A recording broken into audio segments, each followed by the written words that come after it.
욥이 극심한 고난에 빠집니다. 자식을 다 잃습니다. 재산도 모두 잃습니다. 몹쓸 병까지 앓게 됩니다. 욥의 이러한 극한 처지를 두고 그 원인에 대해서 세 친구와 논쟁을 벌입니다. 친구들은 욥이 잘못이 있기 때문에 고통을 겪는다고 합니다. 반면에 욥은 자신에게 잘못한 것이 없다고 항변합니다. 결국 하나님은 이 다툼에 개입하기보다 욥을 구원하고 축복함으로써 상황이 정리됩니다. 그래서 보통 욥의 믿음이 이뤄낸 해피엔딩 스토리로 욥기를 이해합니다. 여러분은 지금까지 욥기를 어떤 관점으로 읽으셨습니까?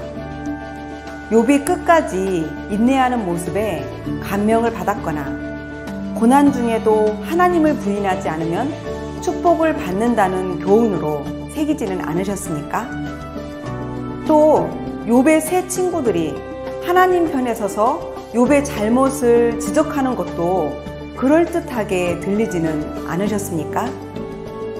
이번 기회에 욥기가 알려주는 본질을 생각하며 성경을 읽어가면 좋겠습니다. 욥기는 아브라함이 활동하던 족장 시대를 배경으로 합니다. 시대가 변하고 문명이 발달해 가도 인간 속에는 여전히 신과의 관계, 신을 인식하는 것에 대한 근본적인 문제의식이 있습니다.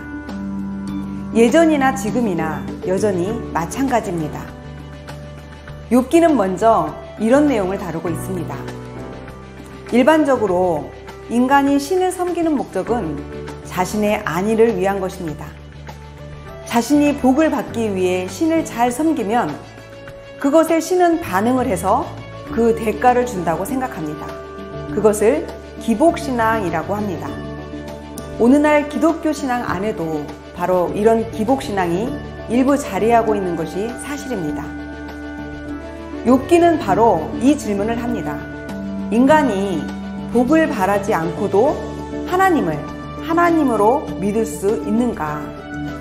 내가 화를 당하거나 혹은 복을 받거나 어떤 상황이라도 상관없이 하나님을 하나님으로 섬길 수 있느냐는 것입니다.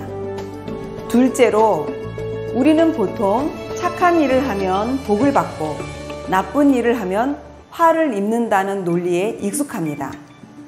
성경도 하나님의 말씀에 순종하면 복이요 불순종하면 저주를 받을 것이다 라고 말씀하십니다. 욥도 그의 친구들도 이 인과응보 사상을 갖고 있었습니다. 특히 욥의 친구들은 이 논리로 욥을 공격합니다. 그래도 잘못이 있으니 욥이 시련을 당하는 것이 아니냐는 것입니다. 그런데 착한 일을 해도 잘못될 수 있다는 것을 욥을 통해서 보여줍니다. 나쁜 사람도 세상의 복을 받을 수 있고 선한 사람도 고통받을 수 있다는 것입니다. 그렇다면 하나님은 인간에게 어떠한 존재란 말인가? 욥기 후반에 하나님의 웅대한 프로필을 드러내십니다.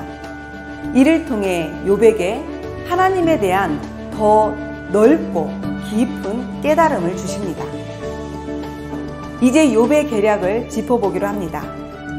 먼저 욥기 1장에서 2장까지는 하나님과 사단의 대화를 통해서 사단이 욥을 시험하게 되는 장면이 나옵니다. 3장부터는 욥이 받는 시험과 고난 때문에 세 친구들이 찾아옵니다. 그리고 31장까지 욥과 치열하게 논쟁을 합니다. 그들은 욥이 뭔가 잘못했기 때문에 하나님께서 그런 어려움과 시련을 주신 것이라고 합니다.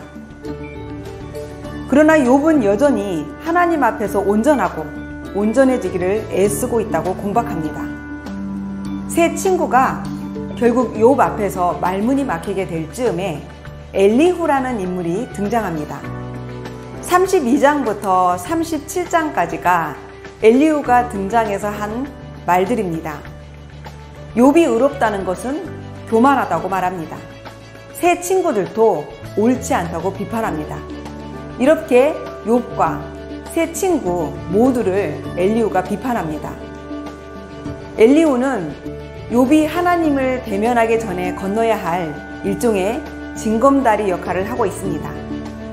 이제 엘리후의 역할이 끝나면 38장부터 42장 6절까지 하나님이 욥에게 나타나십니다. 그리고 말씀하십니다.